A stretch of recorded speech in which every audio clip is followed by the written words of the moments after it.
Baik, perkenalkan nama saya Petrus Sembaranus Jaar, nomor induk mahasiswa 1411941. Tujuan dari video pembelajaran ini yaitu sebagai tugas dari mata kuliah evolusi dengan dosen pengasuh Ibu Doktoranda Sardina Dukang MPD. Adapun yang akan saya jelaskan pada video pembelajaran ini yaitu materi evolusi tentang kemunculan dan kepunahan makhluk hidup. Baik, pertama kita lihat pendahuluannya. Teori evolusi yang berkembang sekarang sudah sangat maju dan tidak seperti yang dibayangkan orang. Banyak konsep yang sudah berubah tidak menandakan bahwa teori evolusi itu salah. Tetapi konsep-konsep tersebut berbeda karena orang dahulu mempunyai interpretasi yang berbeda atas dasar informasi yang minimum. Berikut kita lihat kemunculan kelompok organisme tertentu. Evolusi sudah berlangsung sejak asal mula adanya kehidupan. Kapan kehidupan mulai ada? Tidak dapat diketahui dengan pasti. Satu-satunya data yang dapat diperoleh mengenai hal ini adalah adanya fosil. Dari data yang dihimpun oleh ahli paleontologi, diketahui bahwa fosil yang tertua yang ditemukan berumur sekitar 490 juta tahun. Berikut munculnya kehidupan di bumi. Pemahaman tentang urutan munculnya kehidupan di bumi lebih didasarkan pada sisa-sisa makhluk hidup yang memfosil atau yang telah membatu. Fosil terbentuk dengan berbagai cara dan berbagai proses. Meskipun perlu dipahami bahwa semua makhluk hidup yang sudah mati tidak selalu menjadi fosil. Ya, fosil mungkin merupakan sisa-sisa bagian tubuh yang keras atau setelah organisme mati kemudian terkubur pasir lumpur ataupun endapan lain kemudian mengeras. Nah, berikut ada teori tentang kemunculan dan kepunahan reptilia besar. Lamanya reptilia menguasai permukaan bumi juga menunjukkan bahwa kelompok ini merupakan pemula di daratan dan menjadi penguasa daratan, diwakili oleh macam-macam dinosaurus. Reptilia pernah menguasai air, misalnya diwakili oleh Mesosaurus. Pada daratan, Tyrannosaurus dan udara, Pteranodon. Sejarah kemunculan reptilia di daratan ditandai dengan yang pertama, terbentuknya sel telur berdinding ganda atau telur amniota. Kulit tubuh yang ditutupi perisai, misalnya kura-kura dan dinosaurus, atau sisik. Nah, ini berguna melindungi diri terhadap kekeringan. Yang berikut, terbentuknya sistem ekskresi yang terpisah. Kalau dibandingkan dengan hewan vertebrata lainnya yang telah ada sebelumnya, misalnya ikan dan amfibi. Yang berikut, terbentuknya anggota gerak. Terbentuknya alat indera penglihatan, pendengaran, penciuman, dan pengecapan yang lebih kompleks atau lebih baik.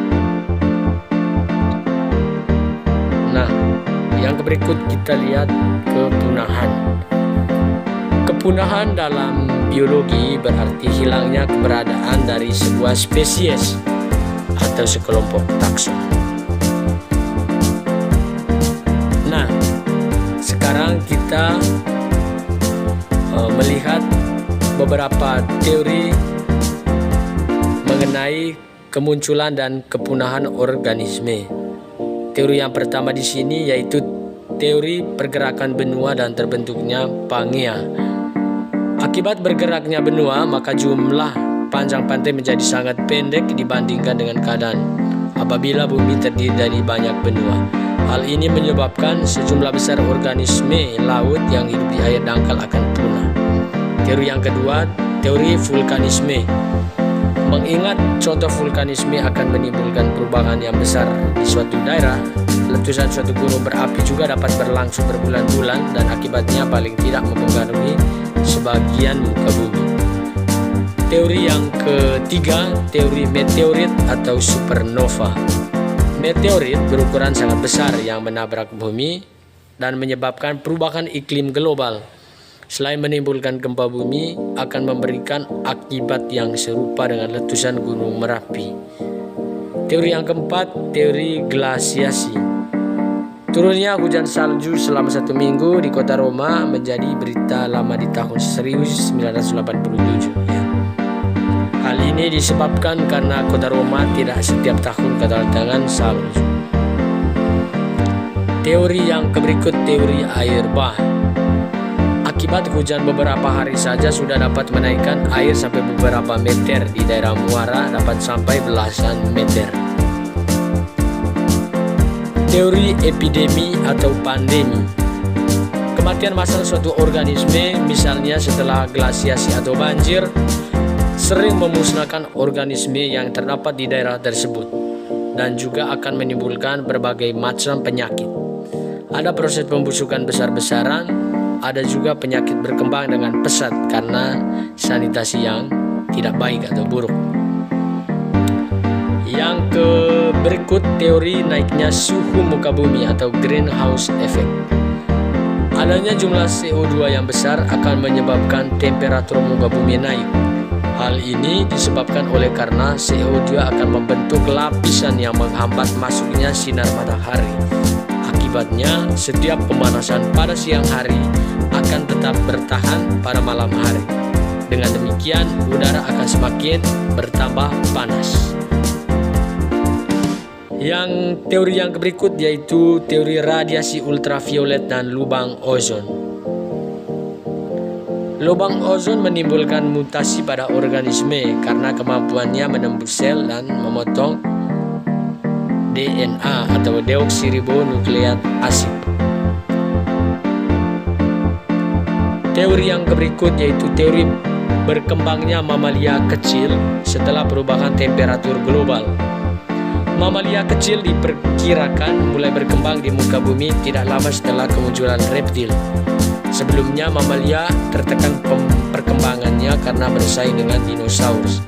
Namun pada waktu terjadi perubahan muka bumi, keberadaan mamalia tidak banyak terpengaruh. Sebaliknya sebagian besar dinosaurus punah.